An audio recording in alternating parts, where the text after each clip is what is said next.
நண்பர்கள் அனைவருக்கும் வணக்கம். புரட்டாசின்னு சொன்ன உடனே நினைவுக்கு வருவது பெரும்பாலும் சனிக்கிழமை விரதமும் தான். அப்படி என்னதான் இந்த புரட்டாசி மாசத்துல இருக்கு?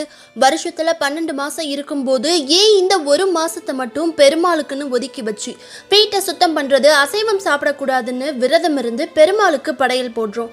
ஆடி வெள்ளி ஆவணி ஞாயிற்றுக்கிழமை வரிசையில் இந்த புரட்டாசி சனிக்கிழமையும் வருது. இந்த புரட்டாசி மாதம் முழுவதும் விரதம் இருந்து விஷ்ணு பகவானை வழிபடுபவர்களுக்கு வைகுண்ட பதவியே நிச்சயம் கிட்டும் என சாஸ்திரத்தில் கூறப்பட்டுள்ளது.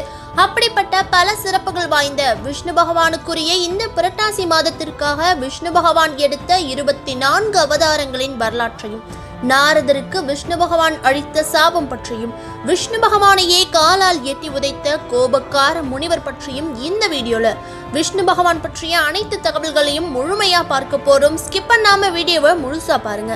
அதுக்கு முன்னாடி நீங்க இன்னும் நம்ம சேனலை சப்ஸ்கிரைப் பண்ணலைன்னா உடனே சப்ஸ்கிரைப் பண்ணிக்கோங்க. வாங்க இப்ப வீடியோக்குள்ள போலாம். பொதுவா விஷ்ணு பகவான் அதர்மம் தலை ஓங்கும் போதுதான் ஒவ்வொரு அவதாரம் எடுத்து அதர்மம் செய்யறவங்களை அழிச்சு தர்மத்தை நிலைநாட்டுவார்னு கேள்விப்பட்டிருப்போம். ஆனா இந்த பாகவத புராணத்துல விஷ்ணு அதர்மிகளை அழிக்க மட்டும் இல்லைங்க, அகிலத்துல சில மாற்றங்களை ஏற்படுத்தவும் அவதாரம் எடுப்பார்னு சொல்லியிருக்காங்க. அதை பத்தி இப்ப பார்ப்போம். முதல் அவதாரம் ஆதிபுருஷர், விஷ்ணுவோட முதன்மை அவதாரம். இந்த அவதாரத்துல என்ன ஸ்பெஷல்னு கேட்டீங்கன்னா, எல்லாரையும் படைக்கிறது பிரம்மான்னு தெரியும். ஆனா அந்த பிரம்மாவையே படைச்சது நம்ம விஷ்ணு பகவான் தாங்க.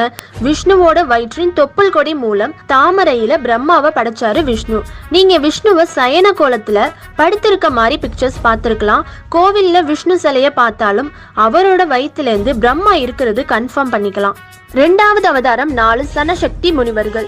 விஷ்ணு பிரம்மாவை படைச்சதும் பிரம்மா படைச்ச முதல் 4 மனிதர்கள் தாங்க இந்த 4 பிரம்மகுமாரர்கள்.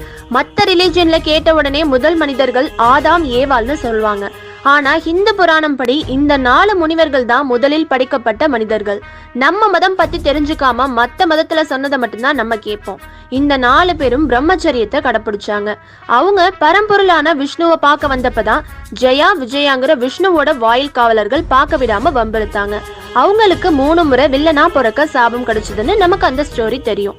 மூணாவதா வராக அவதாரம். இரண்யாக்ஷங்கிற அரக்கன் பூமியை கீழே இருக்க 6வது பாதாள உலகத்துக்கு கொண்டுட்டு போயிடுவான்.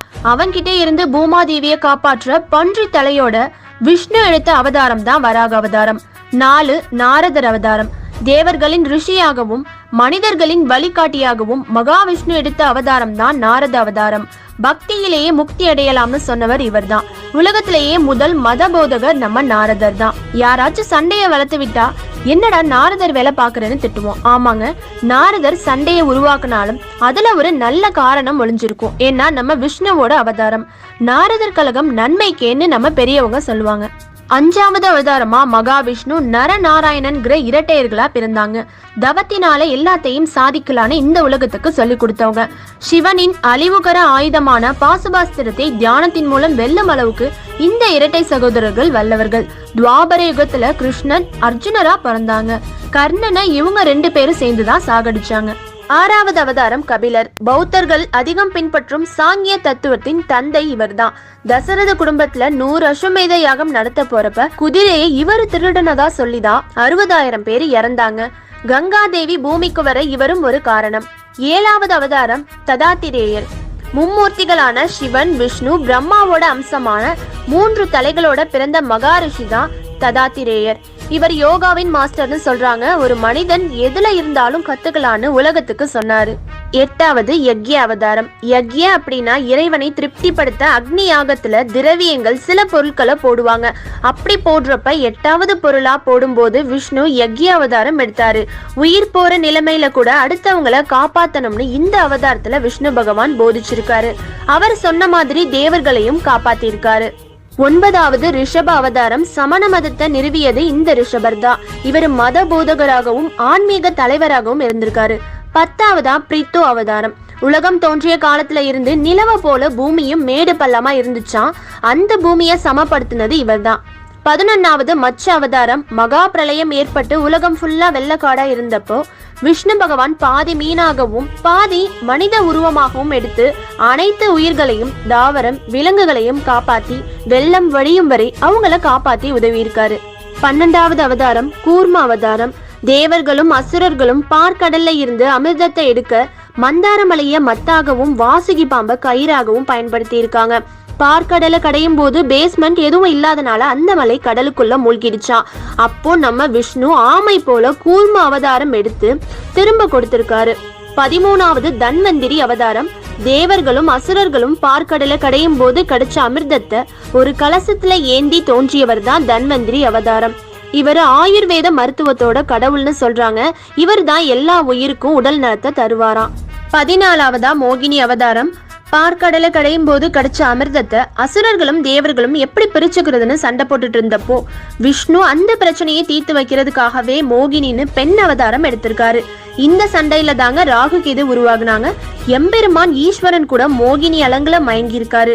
சிவனுக்கும் மோகினியான விஷ்ணு பகவானுக்கும் பிறந்தவர் தான் நம்ம சபரிமலை ஐயப்பன். மகாபாரதத்துல அர்ஜுனனோட மகன் அரவான பலி கொடுக்கறதுக்கு முன்னாடி மோகினி அவதாரம் எடுத்து ஒரு நாள் மட்டும் மனைவியா வாழ்ந்திருக்காரு நம்ம கிருஷ்ணர். அடுத்து 15வதா நரசிம்ம அவதாரம். இரண்ய கசிபுங்கிற அரக்கனை அழிக்கிறதுக்காக பெரிய தூணிலிருந்து தோன்றியவர் தான் நம்ம நரசிம்மர். 16வதா ஹயக்ரீவ அவதாரம். தொடர்ச்சியான படைப்பு தொழிலால் கொஞ்சம் அசந்து போன பிரம்மா ஒரு இரவு கண்ணை மூடி தூங்கிட்டாராம். அந்த டைமை பயன்படுத்திக்கிட்டு 2 அசுரர்கள் வேதங்களை திருடிட்டு போய் பாதாள லோகத்துல ஒளிச்சு வச்சுட்டாங்களாம். இப்படி வேதங்கள் காணா போன விஷயத்த பிரம்மா விஷ்ணு கிட்ட சொன்னதும் விஷ்ணு குதிரை முகமும் மனித உடலும் 4 கைகள் கொண்டு அவதாரம் எடுத்து அந்த அசுரர்களை அழிச்சு வேதங்களை மீட்டு பிரம்மா கிட்ட கொடுத்தாராம். இந்த ஹயக்ரீவ அவதாரத்தை வழிபட்ட ஆய கலைகள் 64லும் சிறந்து விளங்கலாம்னு சொல்றாங்க. 17வதா வாமன அவதாரம். மகாபலி அரசனோட ஆணவத்தை அடக்கி விஷ்ணு பகவான் சிறிய உருவத்தோட மன்னன் கிட்ட 3 அடி நிலம் கேட்டு அவரோட ஆணவத்தை அழிச்சு அவரோட பெருந்தன்மையை பார்த்து சிரஞ்சீவியா வாழ வரமும் கொடுத்திருக்காரு. அடுத்து 18வதா பரசுராம அவதாரம். 21 தலைமுறையா மோசமான சத்திரிய அரசர்களோட வம்சத்தையே அழிச்சிருக்காரு. கேரளாவும் இவர் தான் உருவாக்குனாரு. இவரும் ஒரு சிரஞ்சீவியா இருக்காரு. அடுத்து 19வது அவதாரம் தான் வேதவியாசர். 4 வேதங்களையும் 5வது வேதமா மகாபாரத காவியத்தையும் 18 புராணங்களையும் நமக்கு தந்தவர். 20வதா அம்ச அவதாரம். பிரம்மகுமாரர்கள் 4 பேரும் தன்னோட அப்பா பிரம்மா கிட்டே சிறந்த யோகம் என்னன்னு கத்து கொடுங்கன்னு கேட்டிருக்காங்க. அப்போ பிரம்மதேவர் பரம்பொருளான விஷ்ணுவை தியானம் செஞ்சதும் உடனே ஹம்ச அவதாரத்துல வந்து உயர்ந்த யோகத்தை சொல்லும் அம்சத்தை அவங்களுக்கு போதிச்சிருக்காரு. விஷ்ணு பகவானோட 21வது அவதாரம் திரேத யுகத்தில் ஸ்ரீராம அவதாரம். சிறந்த ஏகபத்தினி விரதனாய் இருந்து ஒருத்தனுக்கு ஒருத்திங்கிற கொள்கையை ஃபாலோ பண்ணி நல்ல அரசனா பல வருஷம் ஆட்சி செஞ்சு தீயவர்களை அழிக்க ராமர் மனிதரா அவதாரம் எடுத்தாரு. 22வதா துவாபர யுகத்தில் கிருஷ்ண அவதாரம். அதர்மத்தை அழித்து தர்மத்தை நிலைநாட்ட மாமா கம்சனையும் இன்னும் பல அரக்கர்களையும் கௌரவர்களையும் அழிச்சு தர்மத்தை நிலைநாட்டினாரு. 23வதா புத்தர் அவதாரம். நேபாள்ல ராஜ குடும்பத்துல பிறந்திருக்காரு. ஆசைகளை துறந்து முக்தி அடைஞ்சாரு. புத்த மதத்தை நிறுவியதும் இவர் தான். ஹிந்து புராணத்துல புத்தரை விஷ்ணுவோட ஒரு அவதாரம்னு சொல்றாங்க. ஆனா புத்த மதத்துல விஷ்ணுவோட அவதாரம்லாம் கிடையாதுன்னு சொல்லி தனியா இருக்காங்க. 24வதா கல்கி அவதாரம். விஷ்ணுவோட இந்த ஒரே ஒரு அவதாரம் மட்டும்தான் இன்னும் எடுக்கல. இப்போ நடந்துட்டு இருக்க கலியுக முடிவுல விஷ்ணு அவதரிக்க போறாருன்னு சொல்றாங்க. அப்போ கலிங்கிற அரக்கனை அழிச்சு கல்கி யுகம்னு அடுத்த புது யுகத்தை உருவாக்க போறாருன்னு சொல்றாங்க. எக்ஸ்ட்ரா ஒரு அவதாரம் நம்ம பலராமர் அவதாரம் தாங்க. சிலர் ஃபர்ஸ்ட் அவதாரமான ஆதி புருஷர் அவதாரத்தை கணக்குல சேர்த்துக்க மாட்டாங்க. பலராமர் கிருஷ்ணரோட சகோதரனா பிறந்து பல சாகசத்தை செஞ்சிருக்காரு. இவரு துரியோதனன் பீமனுக்கு கடாயுதத்தை கத்து கொடுத்திருக்காரு. இந்த வீடியோ எப்படி இருந்துச்சு, புதுசா ஏதாச்சும் தெரிஞ்சுக்கிட்டீங்களான்னு கமெண்ட் பண்ணுங்க. இந்த 24 அவதாரத்துல உங்களுக்கு எந்த அவதாரம் ரொம்ப பிடிக்கும்னு சொல்லுங்க. இன்னைக்கு துர்வாசரை விட ரொம்ப கோவக்கார முனிவர் ஒருத்தரை பத்தி தான் இந்த வீடியோல பார்க்க போறோம். இவரு விஷ்ணுவை கடவுள்னு கூட பார்க்காம நெஞ்சிலேயே எட்டி உதைச்சவர். விஷ்ணு பூமியில சாதாரண மனுஷனா பிறந்து பல கஷ்டங்கள் அனுபவிச்சதுக்கு இவர் கொடுத்த சாபம் தான் முக்கிய காரணமா இருந்திருக்கு. இந்த முனிவர்னால தான் விஷ்ணு வெங்கடேஸ்வரன் அவதாரம் எடுத்து திருப்பதியில அருள் பாலிச்சிட்டு இருக்காரு. இந்த வீடியோல நிறைய ரகசியங்களை நீங்க தெரிஞ்சுக்கலாம். ஸோ ஸ்கிப் பண்ணாம முழுசா பாருங்க. நம்ம விஷ்ணுவை கடவுள்னு கூட பார்க்காம காலால நெஞ்சிலேயே எட்டி உதைச்ச முனிவர் பேரு பிருகு முனிவர். இவரு விஷ்ணுவோட மாமனாரும் கூட. ஆமாங்க, இவரோட பொண்ணை தான் விஷ்ணு பகவான் கல்யாணம் பண்ணிக்கிட்டாரு. பிருகு முனிவர் சப்த ரிஷிகள்ல ஒருவர். பிரம்மன் தன்னோட படைப்பு தொழிலுக்கு உதவி செய்யறதுக்காக உருவாக்கப்பட்டவர் தான் இந்த பிருகு முனிவர். பிரம்மனோட மகனும் சொல்வாங்க. இவரு பிறக்கும் போதே கால்ல ஒரு கண் இருந்திருக்கு. அந்த கண்ணுக்கு நிறைய திவ்ய சக்திகள் கிடைச்சிருக்கு. அதோட அகங்காரத்தையும் அந்த கண்ணு கொடுத்திருக்கு. இவரோட தம்பி தான் அக்னி தேவன். இவர் வழியில வந்தவர்கள் தான் பரசுராமர், மார்க்கண்டேயர், நிறைய அந்தணர்கள் இவரோட வம்சாவளிதான்னு சொல்றாங்க. இவருக்கு மொத்தம் 3 மனைவிகள் இருந்திருக்காங்க. கியாத்தி, காவியமாதா, புலோமா. பிருகு முனிவருக்கும் கியாதிக்கும் பிறந்தவங்க தான் பார்கவிங்கிற லக்ஷ்மி தேவி. காவிய மாதாவுக்கு பிறந்தவர் சுக்கராச்சாரியார். புலோமாவுக்கு பிறந்தவர் ச்யவனா. இந்த பிருகு முனிவர்னாலதான் சிவபெருமான் பிரணவ பொருளையே மறந்து போய் பெற்ற மகன் முருகன் கிட்ட உபதேசம் பெற்று திரும்ப கத்துக்கிட்டாரு. அந்த ஸ்டோரியை இப்ப பார்க்கலாம். பிருகு முனிவர் ஜீவன் முக்தி அடைஞ்சவனா இருக்க கடுமையான தவம் இருந்திருக்காரு. அப்போ தன்னோட தவத்தை யாராச்சும் தடுத்தா அவங்க பிரம்ம ஞானத்தை இழந்து போவாங்கன்னு சாபத்தை கொடுத்துட்டு தான் தவம் இருக்கவே ஸ்டார்ட் பண்றாரு. அவரோட தவ அக்னி தேவர்களை தாக்குது. அதனால கஷ்டப்பட்ட தேவர்கள் திருமால் கிட்டையும் சிவன் கிட்டையும் போய் முறையிடுறாங்க. சிவபெருமான் உடனே மனமிறங்கி அவங்களுக்கு ஹெல்ப் பண்ண வராரு. பிருகு முனிவரோட தலைமையில கை வச்சு அவரோட தவ அக்னியை தாங்கிக்கிட்டு அடக்கிடுறாரு. அதோட முனிவரோட விருப்பம் நிறைவேறும்னு ஆசீர்வாதமும் கொடுக்கிறாரு. பிருகு முனிவர் சிவ தரிசனத்தை பார்த்து ரொம்ப சந்தோஷப்படுறாரு. அதோட அவரோட சாபம் சிவனை பாதிச்சிடுமோன்னு நினைச்சு கவலைப்பட்டு மன்னிப்பும் கேட்கிறாரு. சிவபெருமான் சந்தோஷமா அவரோட சாபத்தை ஏத்துக்குவாரு. அது நிகழ்வாதான் சுவாமி மலையில முருகன் சொன்ன உபதேசத்தை சாதாரண சீடன் போல கேட்டிருக்காரு. ஒரு முறை முனிவர்கள் எல்லாரும் சேர்ந்து உலக நன்மைக்காக யாகம் நடத்துறாங்க. அப்போ நாரத முனிவர் வந்து இந்த யாகத்தோட பலனை மும்மூர்த்திகள்ல யாருக்கு கொடுக்க போறீங்கன்னு கேட்டதும் முனிவர்களுக்கு யாருக்கு கொடுக்கறதுனே தெரியல. அதனால மூத்தவரான பிருகு முனிவர் கிட்ட வந்து மும்மூர்த்திகள்ல யாருக்கு யாக பலனை கொடுக்கறதுன்னு நீங்க சொல்லுங்கன்னு கேக்குறாங்க. அவங்க 3 பேர்ல யாரு சாந்த குணம் படைத்தவங்களா இருக்காங்களோ அவங்களுக்கு கொடுக்கலாம். ஃபர்ஸ்ட் பிரம்மதேவனை பார்க்க பிரம்மலோகம் போறாரு. ஆனா பிரம்மன் உடனே வந்து முனிவரை பார்க்காம சற்று காலதாமதம் பண்ணி கொஞ்சம் லேட்டா வந்து பாக்குறாரு. உனக்கு பூலோகத்துல எந்த கோவிலும் இருக்காது, வழிபாடும் செய்ய மாட்டாங்கன்னு சொல்லி சாபம் கொடுத்துட்டு அந்த இடத்த விட்டு பிருகு முனிவர் கிளம்பிடுவாரு. அடுத்ததா பிருகு முனிவர் கைலாயத்துக்கு சிவபெருமான தரிசிக்கும் நோக்கத்தோட போறாரு. சிவபெருமானும் கண்ணை மூடிட்டு ஆழ்ந்த நிஷ்டையில இருந்திருக்காரு. அவரும் பிருகு முனிவர் வந்ததை கவனிக்கல. ஒரு பக்தன் வந்ததை கூட பார்க்காம அலட்சியமா இருந்த உனக்கு பூலோகத்துல இனி உருவ வழிபாடே கிடையாதுன்னு சொல்லி சிவனுக்கு சாபம் கொடுக்கிறாரு. கைலாயத்தை விட்டு புறப்பட்ட பிருகு முனிவர் நேரா வைகுண்டம் போறாரு. அப்போ மகாவிஷ்ணு லக்ஷ்மி தேவி கிட்ட பேசிட்டு இருக்காரு. அவரும் பிருகு முனிவர் வந்ததை கவனிக்கல. ஏற்கனவே ரொம்ப கோபத்துல இருந்த பிருகு முனிவர் விஷ்ணு வேணும்னே இன்சல்ட் பண்றதா நினைச்சுக்கிட்டு மகாவிஷ்ணுவோட நெஞ்சிலேயே எட்டி உதைக்கிறாரு. பிருகு முனிவரை பார்த்து ஷாக்கான மகாவிஷ்ணு எந்திரிச்சு போய் முனிவர் கிட்ட என்ன உதைச்சனால உங்க கால் வலிக்குதான்னு கேட்டு அவரோட கால் பாதத்தை அமுக்கி விட்டுருக்காரு. பிருகு முனிவர் வேணும்னே இப்படி செய்யல. அவரோட கால்ல இருந்த அகங்கார கண் தான் இப்படி செஞ்சிருக்குன்னு தெரிஞ்சனால கோபப்படாம அவரோட காலை பிடிச்சி அமுக்கி விட்டுருக்காரு. அவர் கால்ல இருந்த ஒரு கண்ணை புடுங்கி எரிஞ்சிட்டாராம். அந்த கண் போன பிறகுதான் அகங்காரம் போய் முனிவர் நார்மலாகி இருக்காரு.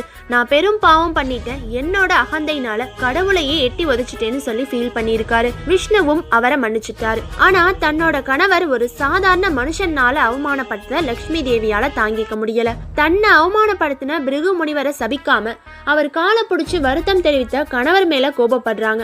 அதோட விஷ்ணுவோட நெஞ்சில குடியிருக்கிறது லக்ஷ்மி தேவின்னு நமக்கு தெரியும். நான் குடியிருக்க நெஞ்சில உதைச்சது என்னையே அவமானப்படுத்துற மாதிரின்னு கோபத்துல விஷ்ணுவை விட்டு பிரிஞ்சு பூலோகத்துக்கு போயிடுறாங்க. இதுக்கப்புறம் 2 விதமான ஸ்டோரி இருக்கு. ஒன்னு பிருகு முனிவர் லக்ஷ்மி தேவி கிட்ட மன்னிப்பு கேட்டு திரும்ப வந்து விஷ்ணு பக்கத்துல அமர்ந்தாங்கன்னு சொல்றாங்க. அப்போ பிருகு முனிவர் நான் செஞ்ச பாவத்துக்கு நீங்க என்னோட மகளா பிறந்து என் நெஞ்சில உதைக்கணும்னு வேண்டாரு. லக்ஷ்மி தேவியும் பார்கவின்னு பிருகு முனிவருக்கு மகளா பிறந்து பின் விஷ்ணுவை கல்யாணம் பண்ணிக்கிட்டாங்க. அதனால விஷ்ணுவுக்கு இவர் மாமனார்னு சொல்றாங்க. இன்னொரு ஸ்டோரி என்னன்னா, கோச்சுக்கிட்டு பூலோகத்துக்கு போன லக்ஷ்மி தேவி அக்ஷய ராஜாவுக்கு பத்மாவதிங்கிற பொண்ணா பிறந்து வாழ்ந்து வராங்க. விஷ்ணு எல்லா இடத்துலயும் லக்ஷ்மி தேவியை தேடிட்டு இருப்பாரு. அப்புறம் பத்மாவதியா பிறந்திருக்கிறது லக்ஷ்மி தேவி தான் தெரிஞ்சதும் பாலாஜியா வெங்கடேஸ்வரர் அவதாரம் எடுத்து பத்மாவதியை கல்யாணம் பண்ணிக்க ஆசைப்படுறாரு. அந்த காலத்திலேயே வரதட்சணை இருந்திருக்கு. அது எப்படின்னா மாப்பிள்ள பொண்ணுக்கு நகையெல்லாம் போட்டு கல்யாணம் பண்ணிக்கிறது. இந்த காலத்துல மாத்தி பொண்ணு மாப்பிள்ளைக்கு போட்டுட்டு இருக்காங்க. வெங்கடேஸ்வரர் கல்யாணத்துக்கு சிவன் பிரம்மாவை சாட்சியா வச்சுக்கிட்டு குபேரன் கிட்ட கடன் கேட்கிறாரு. குபேரன் கிட்ட வாங்கின கடன் வச்சுதான் பிரம்மாண்டமா பத்மாவதி தாயார கல்யாணம் பண்ணிக்கிட்டாரு. குபேரன் கிட்ட வாங்கின அந்த கடனை கலியுகம் முடிகிற வரைக்கும் திரும்ப கொடுக்கறதாகவும் அதுவரை திருப்பதி மலையில பூமியில வாழ்றதாகவும் சொல்லியிருக்காரு. பிரம்மாவும் சிவனும் பிருகு மகரிஷி வச்ச சோதனையில தோத்ததால சாபம் பெற்றாங்க. பிரம்மாவுக்கு கோயில் இல்லாம போனது. சிவன் லிங்க வடிவம் பெற்றார். ஆனா விஷ்ணு மட்டும்தான் மகரிஷி காலால உதைச்ச போதும் கோபப்படாம பாதத்தை அமுக்கி விட்டுருக்காரு. மும்மூர்த்திகள்ல விஷ்ணுவே சாந்த மூர்த்தி என்ற முடிவுக்கு வந்து யாக பலனை அவர்கிட்டயே கொடுத்திருக்காங்க. பிருகு முனிவரோட மனைவி காவிய மாதாவுக்கு பிறந்தவர் சுக்கராச்சாரியார். இவரை அசுரர்களுக்கு வித்தையெல்லாம் கத்து கொடுத்து குருவா இருந்திருக்காரு. ஒரு முறை அசுரர்களுக்கும் தேவர்களுக்கும் பெரிய சண்டை வந்திருக்கு. அந்த சண்டையில அசுரர்கள் ஜெயிக்கணும்னு சுக்கராச்சாரியார் கடுமையான தவம் இருக்க போயிடுறாரு. அசுரர்கள் உதவி கேட்டு சுக்கராச்சாரியாரோட வீட்டுக்கு வராங்க. வீட்டுல சுக்கராச்சாரியாரோட அம்மா காவிய மாதா மட்டும்தான் இருந்திருக்காங்க. நடந்த விஷயத்த சொன்னதும் கணவர் பிருகுவும் இல்ல, மகன் சுக்ராச்சாரியாரும் இல்லாதனால காவிய மாதா தன்னை தேடி வந்தவங்களுக்கு ஒரு அம்மாவா உதவி செய்யணும்னு அவங்க வீட்டை தேவர்கள்னால நுழைய முடியாதபடி சக்தி வாய்ந்த வளையத்தை போட்டிருக்காங்க. இந்திரதேவனால கூட அந்த வளையத்தை உடைச்சி அசுரர்களை அழிக்க முடியல. இந்த விஷயத்த தேவர்கள் விஷ்ணு கிட்ட சொன்னதும் தன்னோட சுதர்சன சக்கரத்தை பயன்படுத்தி அந்த மந்திர கட்டை உடைச்சி அசுரர்கள் எல்லாம் சாகடிச்சிட்டு அவங்கள காப்பாத்தின காவிய மாதாவையும் கழுத்தை வெட்டி சாகடிச்சிடுது. இந்த விஷயம் தெரிஞ்சு வந்து பார்த்த பிருகு முனிவர் கோபத்தோட தன்னை தேடி வந்தவங்களுக்கு உதவி செஞ்ச ஒரு பொண்ணை கொன்னு இருக்கியே, நீ கடவுளே கிடையாது, நீயும் பூமியில பல அவதாரம் எடுத்து சாதாரண மனுஷனா பிறந்து எல்லா துன்பத்தையும் அனுபவிப்பன்னு சொல்லி சாபம் கொடுக்கிறாரு. தன்னோட தவ வலிமை எல்லாம் சேர்த்து அவரோட மனைவியை திரும்ப உயிர் கொடுத்து காப்பாத்துறாரு. அதனாலதான் விஷ்ணு பல அவதாரம் பூமியில எடுத்திருக்காரு. அப்புறம் பிருகு முனிவரோட இன்னொரு மனைவி புலோமா. இவங்க சின்ன வயசுல இருக்கும்போது அவங்க பெற்றோர் ஒரு மரத்துல பிரம்ம ராட்சசன் இருக்கான், நீ சாப்பிடலைன்னா அவன் உன்னை கடத்திட்டு போய் கல்யாணம் பண்ணிடுவான்னு சொல்லி பயமுறுத்திட்டு இருந்திருக்காங்க. அங்க உண்மையாவே ஒரு பிரம்ம ராட்சசன் இருந்திருக்கான். புலோமா பெரிய பொண்ணானதும் கல்யாணம் பண்ணி வைக்க ஏற்பாடு பண்றாங்க. பிரம்ம ராட்சசனும் புலோமாவை தனக்கு தான் கல்யாணம் பண்ணி வைப்பாங்கன்னு ரொம்ப ஆசையோட இருந்திருக்கான். ஆனா அவங்க பெற்றோர் பிருகு முனிவருக்கு திருமணம் செஞ்சு வச்சிடுவாங்க. பிருகு முனிவரை புலோமாக்கு திருமணம் செஞ்சு வச்சதால ரொம்ப கோபத்தோட இருந்திருக்கான் பிரம்ம ராட்சசன். புலோமா கர்ப்பமா இருந்திருக்காங்க, இதுக்கு மேல வெயிட் பண்ண முடியாது. பிருகு முனிவர் வெளியில போனதும் எப்படியாச்சும் கடத்திட்டு போயிடணும்னு அந்த ராட்சசன் நினைச்சிருக்கான். பிருகு முனிவர் கொஞ்சம் வேலையா வெளியே போக வேண்டிய சூழ்நிலை வந்திருக்கு. மனைவி வேற கர்ப்பமா இருக்காங்க, தனியா விட்டுட்டு போனா நல்லா இருக்காதுன்னு தன்னோட தம்பி அக்னி தேவனை காவலுக்கு வச்சுட்டு போயிருக்காரு பிருகு. பிரம்ம ராட்சசன் புலோமாவோட குடிலுக்கு வந்து அக்னி தேவன் கிட்ட நடந்த விஷயத்த சொல்றான். நீங்க ஏன் கூட புலோமாவை அனுப்பி வைக்கணும்னு ராட்சசன் அக்னி தேவன் கிட்ட சொல்றான். அக்னி தேவன், நீங்க சொல்றது நியாயம்தான், ஆனா அவங்க இப்போ என் அண்ணனை திருமணம் செஞ்சிருக்காங்க, என்னால உங்க கூட அனுப்ப முடியாதுன்னு சொல்லிடுவாரு. அதனால கோபப்பட்ட ராட்சசன் புலோமாவை கடத்த முயற்சி செஞ்சிருக்கான். அக்னி தேவனால காப்பாத்த முடியல. அந்த பயத்திலேயே புலோமாவுக்கு பிரசவ வலி வந்து ஷனவான்னு ஒரு மகன் பிறக்கிறான். அவனோட உடம்புல மின்னல் மாதிரி தேஜஸ் இருந்திருக்கு.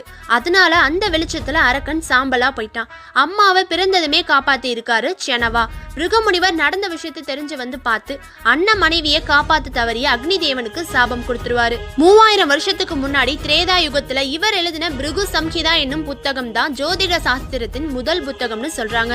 இந்த காலத்திலையும் பல ஜோதிடர்கள் நாங்க பிருகு முனிவரோட வம்சத்தை சேர்ந்தவங்கன்னு சொல்லி ஜோதிடம் பார்த்துட்டு வராங்க. அப்புறம் சிவனோட கோபத்தால பிறந்த துர்வாசர் அந்த சிவனுக்கே சாபம் கொடுத்திருக்காரு. அது என்னன்னு இப்ப பார்க்கலாம். சிவபெருமான் பார்வதியை திருமணம் பண்ணிக்கிறதுக்காக கைலாயத்துல இருந்து புறப்படும் போது குபேரர், விஷ்ணு, இந்திரன் எல்லாரும் மாப்பிள்ளைக்கு அலங்காரம் பண்றதுக்காக அழகான ஆடம்பரமான ஆடைகளை சிவனை போட்டுக்க சொல்றாங்க. சிவன் அதெல்லாம் போட்டுக்க விருப்பம் இல்லைன்னு சொல்லிடுவாரு.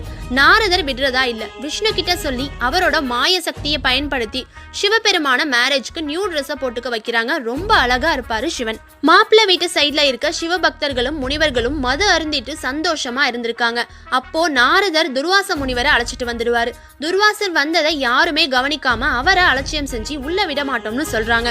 இதனால ரொம்ப கோபமான துர்வாசர், நீங்க பொண்ணு வீட்டுக்கு போகும்போது சுய நினைவு இல்லாம பார்க்கவே ரொம்ப அசிங்கமா எல்லாரும் பயந்து போற மாதிரியான தோற்றத்துல தான் காட்சி கொடுப்பீங்க. சிவன் அவரோட அழகான உருவத்துல திருமணம் பண்ணிக்க மாட்டார்னு சொல்லி சாபம் கொடுத்துருவாரு. நாரதர் வந்த வேலை முடிஞ்சோன்னா அவர் கிளம்பிடுவாரு. துர்வாசர் கொடுத்த சாபம் மாதிரியே சிவனும் அவர் கூட இருந்தவங்களும் அகோரி வேஷத்துல ரொம்ப பயங்கரமா பார்வதியை திருமணம் பண்ணிக்க போறாங்க. இதை பார்த்து பயந்து போன பார்வதியோட அம்மா மேனவதி தன்னோட பொண்ணை இப்படிப்பட்ட ஒரு அகோரிக்கு கல்யாணம் பண்ணி கொடுக்க மாட்டேன்னு சொல்லிடுவாங்க. அதுக்கப்புறம் தான் விஷ்ணு பார்வதியோட அம்மா கிட்ட நடந்த விஷயத்த சொல்லி அவங்கள சமாதானம் பண்ணி சிவபெருமான இளவரசர் மாதிரி அலங்காரம் பண்ணி பார்வதியோட திருமணம் பண்ணி வைப்பாரு. சிவனோட இந்த அழகான தோற்றத்துல காமதேவனையே மிஞ்சுற அளவுக்கு சிவன் அழகா இருந்தனால பார்வதியை கரம் பிடிக்கும் போது சுந்தரேஸ்வரர் அவதாரம் எடுத்தார்னு சொல்றாங்க. ராதையோட கணவர் அயனுக்கு என்ன சாபம் கொடுத்தார்னு பார்க்கலாம். ராதையை கல்யாணம் பண்ண பிறகு முழு மனதோட ராதையை ஏத்துக்கல அயன். எப்ப பார்த்தாலும் ராதாவையும் கிருஷ்ணரையும் சேர்த்து சந்தேகப்பட்டுக்கிட்டே இருந்திருக்காரு. அதனால கிருஷ்ணரோட எதிரியான மாமன் கம்சனோட சேர்ந்து ராதாவுக்கும் கிருஷ்ணருக்கும் நிறைய தீமைகள் செஞ்சுட்டு வந்திருக்காரு. ஒரு முறை ஒரு மந்திர பழத்தை கொடுத்து ராதாவை சாகடிக்க முயற்சி செஞ்சிருக்காரு. அதை தெரிஞ்சுக்கிட்ட துர்வாசர் கரெக்டான டைமுக்கு போய் அவங்க சாப்பிடுறத தடுத்து நிறுத்தி அயனுக்கு சாபம் கொடுத்திருக்காரு. முனிவர்கள் கோபப்படுறதுலயும் சாபம் கொடுக்கறதுலயும் கண்டிப்பா அதுல ஒரு அர்த்தம் இருக்கும். இந்த வீடியோ எப்படி இருந்துச்சு, புதுசா அதிர்ஷ்டம் தெரிஞ்சுக்கிட்டீங்களான்னு கமெண்ட் பண்ணுங்க. உங்களுக்கு இந்த முனிவர்கள்ல ரொம்ப கோபக்காரர் யாருன்னு தோணுது? துர்வாசரா இல்ல பிருகு முனிவரான்னு கமெண்ட் பண்ணுங்க. பிரம்மதேவரின் மகனா இருந்தாலும் எப்பவுமே நாராயணனோட நாமத்தையே உச்சரித்து வாழும் நாரத முனிவர் கடவுள்களுக்கும் சாதாரண மனிதர்களுக்கும் இடையில் ஒரு பாலமா இருந்து செயல்பட்டவர். எங்கேயாவது பிரச்சனை ஏற்படுற மாதிரி இருந்தா உடனே அந்த இடத்துல நாரதர் தோன்றி அந்த கலகத்தை இன்னும் பெருசாக்கி விட்டுட்டு வந்த வேலை முடிஞ்சதும் சைலண்டா கிளம்பிடுவாரு. நாராயணா நாராயணான்னு எப்ப பார்த்தாலும் விஷ்ணுவோட பெயரை மட்டும்தான் சொல்லிட்டு இருப்பாரு. அப்படிப்பட்ட நாரத முனிவருக்கே ஒரு முறை கலகம் ஏற்பட்டு விஷ்ணு பகவானுக்கே ஒரு மோசமான சாபத்தை கொடுத்திருக்காரு நாரதர். என்னடா சொல்றீங்க? பிருகு முனிவர் விஷ்ணுவோட நெஞ்சில எட்டி உதச்சும் கூட விஷ்ணு பகவான் அவ்வளவு பொறுமையா இருந்தாரு. அவரோட சாந்த குணத்தை பார்த்த பிருகு முனிவரே வாழ்த்திட்டு தானே போனாரு. அப்படிப்பட்ட விஷ்ணு பகவானுக்கு எதனால அவரோட பக்தரான நாரதர் சாபத்தை கொடுத்தாரு? அப்படி நாரதருக்கும் விஷ்ணு பகவானுக்கும் நடுவுல என்னதான் நடந்துச்சு? நாரதரோட சாபத்தால் விஷ்ணு பகவான் என்ன ஆனார்னு இதுவரை யாரும் சொல்லாத புராண கதைகளை இந்த வீடியோல பார்க்கலாம். வீடியோவை ஸ்கிப் பண்ணாம கடைசி வரைக்கும் பாருங்க. அதுக்கு முன்னாடி நீங்க இன்னும் நம்ம சேனலை சப்ஸ்கிரைப் பண்ணல அப்படின்னா உடனே சப்ஸ்கிரைப் பண்ணிடுங்க. வாங்க இப்போ வீடியோக்குள்ள போலாம். பரசுராம அவதாரத்தை முடித்து ஓய்வெடுத்துக் கொண்டிருந்த விஷ்ணு பகவான் ஜெய விஜயனின் சாபத்தை நிறைவேற்றுவதற்கான சரியான நேரத்தை எதிர்பார்த்து காத்துட்டு இருந்திருக்காரு. முன்பெல்லாம் தேவர்கள் வந்து சொன்ன பிறகுதான் விஷ்ணு பகவான் அவதாரம் எடுப்பாரு. ஆனா இந்த முறை வித்தியாசமா ஏதாச்சும் செய்யணும்னு நினைச்சிருக்காரு. அப்படி என்ன செய்யலாம்னு சயன கோலத்துல யோசிச்சுட்டு இருந்தவருக்கு ஒரு விபரீத எண்ணம் தோன்றி இருக்கு. சரி, இந்த விளையாட்டை யாரை வச்சு நடத்தலாம்னு விஷ்ணு பகவான் யோசிச்சுட்டு இருந்திருக்காரு. அப்போ அவருக்கு ஒரு உருவம் தோன்றி இருக்கு. அதை வெளியில சொல்ல முடியாத அளவுக்கு அவ்வளவு சந்தோஷமா இருந்திருக்காரு. இவன் தான் இந்த விளையாட்டுக்கு சரியானவன், இவனை வச்சு ஆரம்பிச்சிடலாம்னு நினைச்சிருக்காரு விஷ்ணு பகவான்.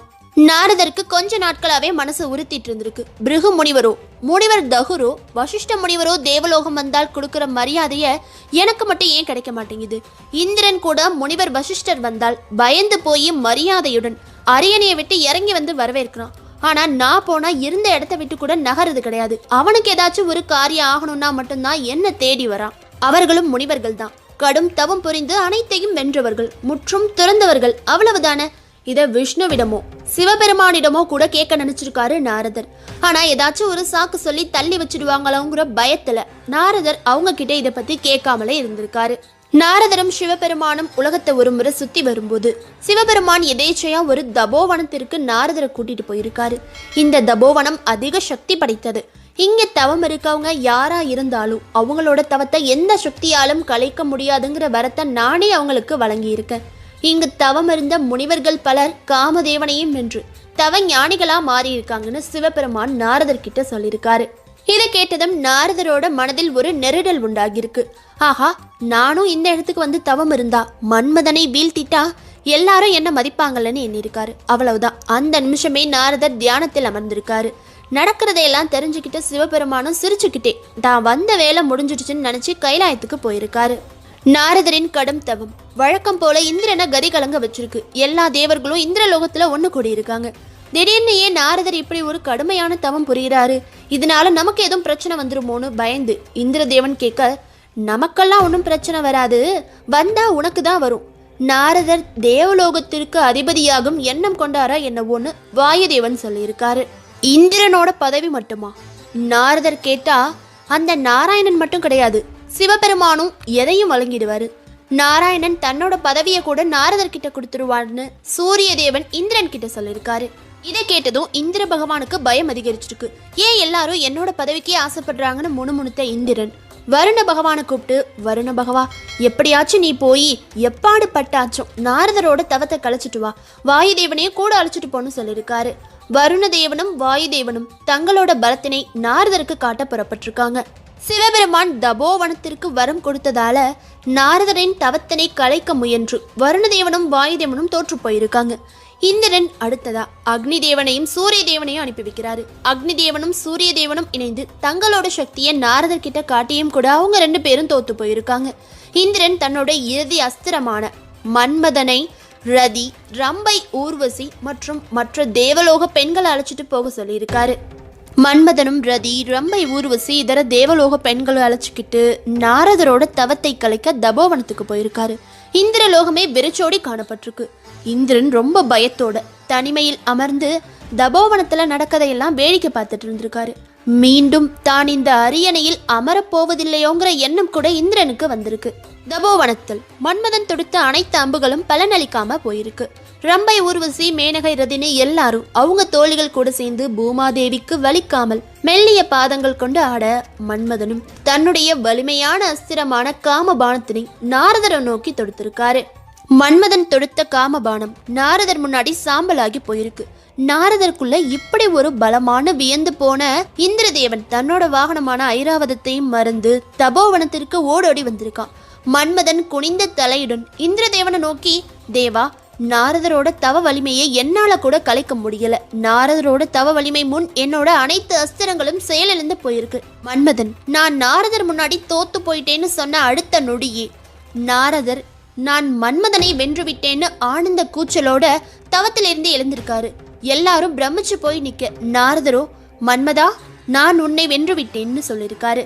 நான் முற்றும் துறந்தவன். இனி தேவர்கள் எல்லாரையும் நான் ஜெயிச்சிட்டேன், மன்மதனையும் நான் ஜெயிச்சிட்டேன். இனி நான் சிவபெருமானுக்கு இணையானவன். இதை முதல்ல சிவபெருமான் கிட்ட தான் சொல்லணும்னு ஆனந்தமா தபோவனத்தை விட்டு கைலாயத்தை நோக்கி விரைந்து போயிருக்காரு. கைலாயத்தில் சிவபெருமான் பார்வதி தேவி கூட பேசிட்டு இருந்திருக்காரு. பார்வதி தேவியோட கவனத்தை நாரதரோட குரல் கலைச்சிருக்கு. வரது நாரதரா, பார்த்து எத்தனை நாட்கள் ஆயிட்டுன்னு பார்வதி தேவி பாசத்தோட கேட்க, ஆமாம் தேவி, நாரதரே தான். தவம் முடிந்து நேரா கைலாயம் வந்திருக்காருன்னு சிவபெருமான் சொல்லிட்டு எழுந்து நின்று நாரதரை வரவேற்றிருக்காரு. வா நாரதா, உன்னுடைய முகம் முன்பிருந்ததை விட ரொம்ப பிரகாசமா இருக்கே, ரொம்ப ஆனந்தமா இருக்கியே. கூட வந்த என்னையும் மறந்துட்டு நீ தியானத்தில் அமர்ந்தியே, நீ நினைச்சது நடந்துச்சான்னு சிவபெருமான் கேட்க, எம்பெருமானே, என்னோட தவ வலிமையினால் நான் மன்மதனை, அந்த நாராயணனோட மகனையே வென்று விட்டேன். என்னோட தவ வலிமையை பார்த்து மன்மதன் மட்டும் கிடையாது, எல்லா தேவர்களும் நடுங்கி போயிட்டாங்க, இந்திரன் உட்படன்னு சொல்லிட்டு ஆனந்த நடனம் ஆடி இருக்காரு. அப்படியா நாரதா, ரொம்ப சந்தோஷம். நீ இதை நாராயணன் கிட்ட மட்டும் சொல்லிடாத, அவரை பத்தி நல்லா தெரிஞ்சதால தான் நான் உன்கிட்ட இதை சொல்றேன். உன்னோட நன்மைக்காக தான் சொல்றேன். விஷ்ணு பகவான் கிட்ட மட்டும் இந்த விஷயத்த சொல்லாத, அவர்கிட்ட ரொம்ப எச்சரிக்கையோட இருன்னு சிவபெருமான் நாரதரை எச்சரிச்சிருக்காரு. பிரபுவே, நான் நாராயணனின் மிகச்சிறந்த பக்தன் தானே. மன்மதனை நான் வெற்றி பெற்றது தெரிஞ்சா நாராயணன் நிச்சயமா சந்தோஷம்தான் படுவாரு. என்னோட தவ பலனை பார்த்து நீங்களே எழுந்து வந்து என்ன வரவேற்றீங்க.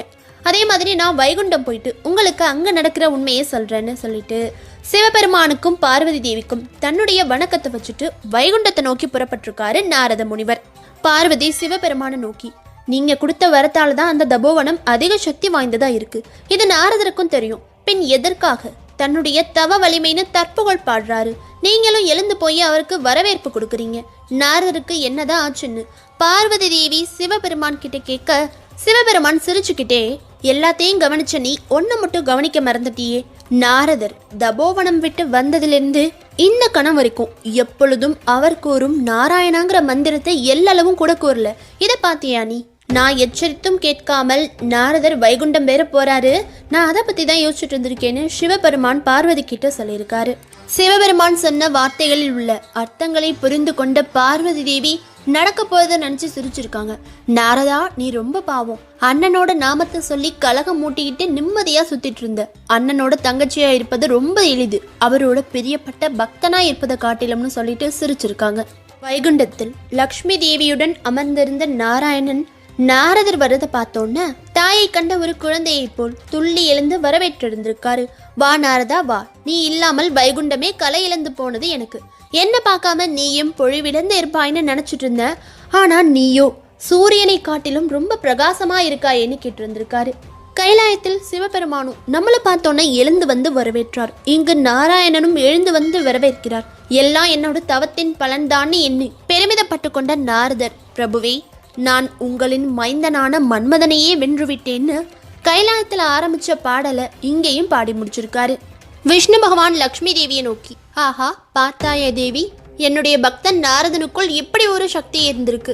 ரொம்ப சந்தோஷமா இருக்கு நாரதா, நான் உன்னை நினைச்சு பெருமைப்படுறேன்னு சொல்லியிருக்காரு. லக்ஷ்மி தேவியும், நாரதா, உன்னுடைய தவ வலிமையால் உலகிற்கும் நல்லது நடக்கட்டும்னு சொல்லியிருக்காங்க. அப்போ நாரதர், நான் இதை பத்தி குபேரன் கிட்டையும் போய் சொல்ல போறேன், எனக்கு விடை கொடுங்கள் தேவின்னு லக்ஷ்மி தேவியை மட்டும் வணங்கிட்டு அந்த இடத்தை விட்டு புறப்பட பார்த்திருக்காரு. என்ன மறந்துட்டியா நாரதான்னு விஷ்ணு பகவான் அப்பாவியா கேட்டதும், என்ன மன்னிச்சுடுங்க பிரபுவே, பரபரப்பா இருந்ததால உங்களை மறந்துட்டேன், விடை கொடுங்கள்னு சொல்லிட்டு அந்த இடத்தை விட்டு புறப்பட்டிருக்காரு நாரதர். வைகுண்டம் விட்டு நீங்கியதும் லக்ஷ்மி தேவி விஷ்ணு பகவான் கிட்ட கேட்டிருக்காங்க, பிரபுவே, நாரதர் உங்களுடைய பரம பக்தன் தானே, அவர்கிட்டயும் உங்களோட லீலைகளை நீங்க நடத்தணுமான்னு. லக்ஷ்மி தேவியை நோக்கி விஷ்ணு பகவான், என்னுடைய பக்தன், இதுவரை என்ன அழைக்கவே இல்லையே, அதை நீ கவனிச்சியான்னு கேட்டிருந்திருக்காரு. உலகத்திலும் தன்னோட தவ வலிமையை பற்றி பெரியவர்கள் பிரியப்பட்டவர்கள்னு எல்லார்கிட்டையும் சொல்லி மகிழ்ச்சி அடைஞ்சிருக்காரு நாரதர். யாராச்சும் விடுபட்டுட்டாங்களான்னு பூலோகத்தை நோக்கி போயிருக்காரு. அங்க ஒரு அழகான பசுமை நிறைந்த ஒரு வனத்தை பார்த்திருக்காரு. ஒரு குழந்தைக்கு கண்ணு பட்டுடக்கூடாதுன்னு கண்மை இடுவாங்க. கண்மை இட்டதுல அந்த குழந்தையின் அழகு இன்னும் கூடுவதைப் போல் மலர்கள் மலர்ந்து நிறைந்து வனத்தின் அழகை இன்னும் கூட்டியிருக்கு. வனத்தின் அழகை நாரதர் ரசிச்சுட்டு இருந்த போது அவரோட எண்ணத்தை ஒரு சிரிப்பொலி கலைத்திருக்கு. இல்லை சிரிப்பொலி ஈர்த்திருக்குன்னு தான் சொல்லணும். வனத்தின் அழகினை கூட்டும் வண்ணம் அழகே உருவாய் ஒரு பெண் அந்த இடத்துல ஆடிட்டு வந்திருக்காங்க. அந்த பெண்ணுடைய பெயர் ஸ்ரீமதி. ஆஹா, என்ன அழகு! அழகோவியமாய் இருக்கிறாள். யார் இந்த பெண்ணு? நாரதர் பக்கத்துல போய் பார்க்கறாரு. ஸ்ரீமதி மன்னன் ஷீலாநிதியின் மகள். நாரதர் வனத்திற்கு வர அந்த நேரத்தில் தன்னுடைய மகளை பார்க்க வந்த மன்னன் நாரதரை அடையாளம் கொண்டு நாரதரை வரவேற்று அரண்மனைக்கு அழைத்து சென்று அவரை உபசரித்து உரையாடி கொண்டிருந்த நேரத்தில், நாரத முனிவரே, என்னுடைய மகளுக்கு சுயம்பரம் நடக்க உள்ளது. அவளுக்கு எப்படிப்பட்ட மணாளன் அமைவான்னு பார்த்து சொல்லுங்க. அவளுடைய இல்வாழ்க்கை எப்படி இருக்குமோன்னு எனக்கு பயமா இருக்குன்னு சொல்லியிருக்காரு. தன்னோட பொண்ணு ஸ்ரீமதியை கூப்பிட்டு நாரதர் பக்கத்துல போய் உட்காரு. அவர் உன்னுடைய கைரேகையை பார்த்து உன்னோட எதிர்காலம் எப்படி இருக்கும்னு சொல்வார்னு மன்னன் சொல்லியிருக்காரு. ஸ்ரீமதியோட கையை பார்த்துட்டு நாரதர், மன்னா, கவலை கொள்ள வேண்டாம். உங்க பொண்ணை திருமணம் செஞ்சுக்க போறவர் உலகிற்கும் தலைவனாகும் தகுதியை உடையவனா இருப்பான். உங்க புதல்வியின் மணாளன் ஈசனின் அன்பை பெற்றவனா இருப்பான். ஈசனுக்கு இணையான வலிமையினை கொண்டவனா இருப்பான். நீ எதை பத்தியுமே கவலைப்பட வேண்டாம். உங்க பொண்ணோட சுயமரத்தை சந்தோஷமா நடத்துங்க. அவ மனசுக்கு பிடிச்ச மன்னனோட அவளோட இல்வாழ்க்கை நல்லபடியா நடக்கும். எனக்கு ஒரு வேலை இருக்கு, நான் போயிட்டு வரேன்னு சொல்லிட்டு மன்னன் கிட்ட விடை பெற்று நாரதர் நேரா வைகுண்டம் போயிருக்காரு. வா நாரதா, கொஞ்ச காலமா உனக்கு என் மேல உள்ள அன்பு அதிகரிச்சுக்கிட்டே போகுது. இப்பெல்லாம் என்ன பார்க்க நீ அடிக்கடி வரியேன்னு விஷ்ணு பகவான் நாரதரை அன்போடு வரவேற்றிருந்திருக்காரு. பிரபுவே, நான் உங்ககிட்ட ஒரு உதவி கேட்டு வந்திருக்கேன். ஷீலாநிதியின் புதல்வி ஸ்ரீமதியை நான் திருமணம் செஞ்சுக்க ஆசைப்படுறேன். அவளோட அழகு என்ன அவளிடம் ஈர்க்குது. அவளை மனம் முடித்து கொண்டால் நான் உலகையும் வெல்லும் பலம் கொண்டு ஈசனுக்கு இணையான வலிமையுடையவனா இருப்பேன். ஸ்ரீமதி என்னை மணக்க வேண்டும்னா சுயம்வரத்தின் போது அவள் எனக்கே மாலையிட வேண்டும். அதுக்கு நான் அங்க வர எல்லா இளவரசர்களை காட்டிலும் அழகாகவும் இளமையாகவும் தெரியணும். உலகத்திலும் அழகானவன் ஹரியாகிய நீங்கள் தான். அதனால என்ன ஹரியாகிய உங்களை விட அழகாக உருமாற்றி அழகிய ஆடை ஆபரணங்களை கொடுத்து அருள வேண்டும்னு நாரதர் விஷ்ணு பகவான் கிட்ட தன்னோட மன விருப்பத்தை சொல்லியிருக்காரு. நாரதரோட விருப்பத்தை முழுவதுமாக அமைதியா கேட்டு தலையசிச்சுட்டு இருந்த ஸ்ரீஹரி நாராயணன், நாரதா, நீ மன்மதனை வென்று முற்றும் துறந்தவன்ல நான் நினைச்சிட்டு இருந்தேன். நீ என்னன்னா இப்படி சொல்றியேன்னு நாசுக்கா நாரதரை சீண்டி இருக்காரு விஷ்ணு பகவான். மாதவா, நான் மன்மதனை வென்றது உண்மைதான். ஆனா இப்ப நான் ஸ்ரீமதியை திருமணம் செஞ்சுக்க ஆசைப்படுறேன். அதனால நீங்க என்ன அழகா உருமாற்றினால் நான் ஸ்ரீமதியினை என்னோட விருப்பம் போல திருமணம் செஞ்சுக்குவேன்னு அப்பாவையா நாரதர் விஷ்ணு பகவான் முன்னாடி சொல்லியிருக்காரு. நாரதா, எனக்கு ரொம்ப பிடிச்ச பக்தன் நீ. உன்னோட விருப்பத்தை நான் நிறைவேற்றாம இருப்பனா? உன்னை ஹரியினை காட்டிலும் அழகாய் உருமாற்றி உயர்ந்த வகை பட்டினால் ஆன ஆடை அணிவித்து உலகத்திலும் இல்லாத ரத்தினங்கள் கொண்டு செய்த ஆபரணங்களை உனக்காக தர சுயம்பரத்திற்கு வந்திருக்கும் பிற தேசத்து மன்னர்களை காட்டிலும் நீ தனித்துவமாய் தெரிவாய். மாதவா, உங்களுடைய கருணையே கருணை. நீங்களே என் கூட வரணும். நான் யாருமே இல்லாம அங்க போறேன். நீங்க என் கூட வந்தா நான் ரொம்ப சந்தோஷப்படுவேன்னு சொல்லியிருக்காரு. உடனே விஷ்ணு பகவான், நாரதா, நான் உன் கூட வரதால அங்க நீ எதிர்பார்க்காதது எதுவும் நடந்துட போகுதுன்னு சொல்லியிருக்காரு. உடனே நாரதர் விஷ்ணு பகவான் கிட்ட, விஷ்ணு பகவானே, நான் இப்போ உங்களை விட ரொம்ப அழகானவனா இருக்கேன். என்னை விட அங்க வேற யாருக்கு ஸ்ரீமதி மாலையிட முடியும்? அதனால நீங்களே என் கூட வாங்க. எனக்கு துணை வேற யாரும் இல்லைன்னு சொல்லியிருக்காரு. நாரதரின் விருப்பத்திற்கு இணங்கி நாராயணனும் தன்னுடைய துவார பாலகர்களுடன் சுயம்பரத்துக்கு போயிருக்காரு. ஷீலாநிதியின் அரண்மனையில் ஸ்ரீமதியின் சுயம்பரம் நடக்குது. எல்லா தேசத்து இளவரசர்களும் பிற தேசத்து மன்னர்களும் சுயம்பரத்துக்கு வந்திருக்காங்க. நாரதரும் உட்கார்ந்துருக்காரு. ஸ்ரீமதி கையில சுயம்பரம் மாலையுடன் நடந்து வந்திருக்காங்க. நாரதருக்கு மனசுக்குள்ள பெருமை தாங்க முடியல. நிச்சயம் ஸ்ரீமதி எனக்கு தான் மாலையிட போறா. வந்திருக்க இளவரசர்கள் என்ன பார்த்த பார்வையிலேயே அவங்களோட தோல்வி எனக்கு தெரிஞ்சு போயிட்டு எல்லா மன்னர்களையும் இளவரசர்களையும் கடந்து வந்த ஸ்ரீமதி நாரதர் முன்னாடி வந்து நின்றுருக்காங்க. வெக்கப்பட்டுக்கிட்டே புன்னகையோட தன் கையில இருந்த மாலைய தன் மனம் வென்ற மன்னவனோட கழுத்துல போட்டிருக்காங்க. நடப்பது புரியாமல் நாரதர் விக்கித்து போய் நின்றுருக்காரு. நாரதருக்கு கோபம் மட்டும் தலைக்கு ஏறி இருக்கு. என்ன ஸ்ரீமதி மாலையிட்டது விஷ்ணு பகவானுக்காச்சே. ஸ்ரீமதி, என்ன இது? இங்க இருக்கவங்களையே அந்த விஷ்ணு பகவானை காட்டிலும் அழகில் சிறந்தவன் நான் தானே, நீ எனக்கெல்லாம் மாலை போட்டிருக்கணும், நீ எதுக்காக விஷ்ணு பகவானுக்கு மாலை போட்டேன்னு கோவமா ஸ்ரீமதியை பார்த்து கேள்வி கேட்க ஆரம்பிக்கிறாரு நாரதர். தாங்கள் அழகில் சிறந்தவரான்னு கேள்வி கேட்டுக்கிட்டு ஸ்ரீமதி நாரதரோட உருவத்தை பார்த்து சிரிக்க ஆரம்பிச்சிருக்காங்க. சுத்தி இருந்த எல்லாரும் நாரதரை பார்த்து சிரிச்ச உடனே நடப்பது என்னன்னே புரியாம நின்ன நாரதரை பார்த்த விஷ்ணு பகவானோட துவார பாலகர்கள், நாரத முனிவரே, நீங்க ஏன் இப்படி தற்பெருமையில மூழ்கி இருக்கீங்க? நீங்க யாரு, எப்படி இருக்கீங்கிற கூட அறிவே இல்லாம அறியாமையில் மூழ்கி இருக்கீங்கன்னு நாரதரை அந்த அறையில் உள்ள நிலை கண்ணாடி முன்னாடி அழைச்சிட்டு போயிருக்காங்க. கண்ணாடியில் தன்னோட பிம்பத்தை பார்த்த நாரதர் கடுமையான கோபத்துடன், நாராயணா, என்னை என்ன செஞ்சிருக்கீங்க? ஏன் என்னோட முகத்தை இப்படி குரங்கா மாற்றி இருக்கீங்க? உங்களை தேடி வந்த என்ன நீங்க இப்படி ஏமாத்தலாமான்னு கேட்டிருக்காரு. நாரதா, நீதான உன்னோட முகத்தை ஹரியினை போல் அழகாய் மாற்றணும்னு என்கிட்ட வந்து கேட்ட. ஹரினா குரங்குங்கிற மற்றொரு அர்த்தமும் இருக்குல்ல, இது உனக்கு தெரியாதா? நீ எனக்கு இருக்கும் மற்ற நாமங்களை சொல்லி கூப்பிட்டிருந்தா என்னதான் சொல்றேன்னு எனக்கு எளிதாய் புரிந்திருக்கும்னு விஷ்ணு பகவான் ஒன்னும் தெரியாதவர் மாதிரி நாரதர் முன்னாடி நடிச்சிருந்திருக்காரு. கொஞ்சம் கூட கோபம் குறையாத நாரத முனிவர் நாராயணனை பார்த்து, நான் விரும்பியவள் முன் என்ன நீங்க அவமானப்படுத்திட்டீங்கன்னு தன்னோட கமண்டலத்தில் உள்ள நீரினை கையில் எடுத்து, நாராயணா, நான் எப்படி விரும்பியவள் கிடைக்காமல் தவிக்கிறேனோ அதே போல் நீங்களும் உங்க தேவியை பிரிந்து துயரத்தில் வாடுவீங்க. காட்டில் குரங்குகளுடன் நட்புறவு கொண்டு குரங்குகளின் துணை கொண்டு உங்க தேவியோட நீங்க போய் சேருவீங்க. நான் உங்களை சபிக்கிறேன்னு தன்னோட கோபத்தையே கொட்டி முடிச்சிருக்காரு நாரதர். பரம பக்தரான நாரதரை விஷ்ணு பகவானுக்கு இப்படி ஒரு சாபத்தை கொடுத்துட்டாருன்னு அங்க இருந்த எல்லாரும் அதிர்ச்சி அடைஞ்சு போய் நிக்கிறாங்க. விஷ்ணு பகவானும், நாரதா, நான் உன்னோட சாபத்தை மனதார ஏற்றுக்கிறேன். என்னுடைய துவார பாலகர்கள் பெற்ற சாபத்தை நிறைவேற்றதா நான் இப்படி நடந்துகிட்டேன். ஸ்ரீமதி அலைமகள் லக்ஷ்மி தேவியோட அம்சம், அவள் என்னதான் வந்து சேரணும். மன்மதனை வென்ற மமதையில் இருந்ததால உன்னால ஸ்ரீமதி அலைமகளின் அம்சம்ங்கிறத தெரிஞ்சுக்க முடியல. நான் பூமியில் ராமனாய் அவதரித்து உன்னுடைய சாபத்தை நிறைவேற்றுவேன்னு பொறுமையா நடந்த எல்லா விஷயத்துக்கான காரணத்தையும் விஷ்ணு பகவான் நாரதர் கிட்ட விளக்கி எடுத்து சொல்றாரு. தன்னோட தவறை உணர்ந்த நாரதர் உண்மை நிலை அறிந்து, நாராயணா, என்ன மன்னிச்சுடுங்க. தற்புகழ்ச்சி என்னும் அறியாமையில் தொலைந்த என்னை நீங்க தான் மீட்டெடுத்துட்டீங்கிற உண்மையை நான் உணர்ந்துக்கிட்டேன். இனிமே நான் உங்களுடைய புகழ் மட்டும்தான் பாடுவேன். இனி நான் எப்பவும் திருமணம் செஞ்சுக்க ஆசைப்பட மாட்டேன்னு நாரதர் விஷ்ணு பகவான் கிட்ட சொல்லியிருக்காரு. நாரதா, பிருகு முனிவர் போல் மதிப்பும் மரியாதையும் பெற நீ இன்னொரு முறை தவம் புரியலாமே.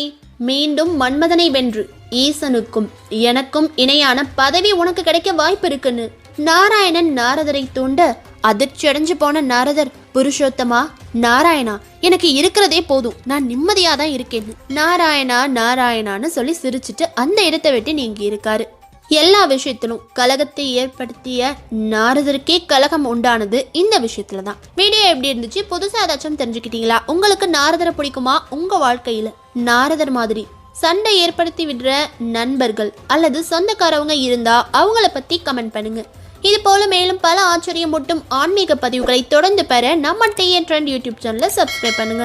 கூடவே இருக்க நோட்டிஃபிகேஷன் பெல் ஐக்கானை கிளிக் பண்ணி ஆல் செட் பண்ணிக்கோங்க. அப்பதான் நம்ம சேனல்ல போடுற எல்லா பதிவுகளுக்கும் உங்களுக்கு தொடர்ந்து நோட்டிஃபிகேஷன் கிடைக்கும். மீண்டும் ஒரு நல்ல தகவல் கொண்ட வீடியோ மூலமா சந்திக்கிறோம். இப்படிக்கு TN Trend admin Karthik, voice artist Swathi. நன்றி.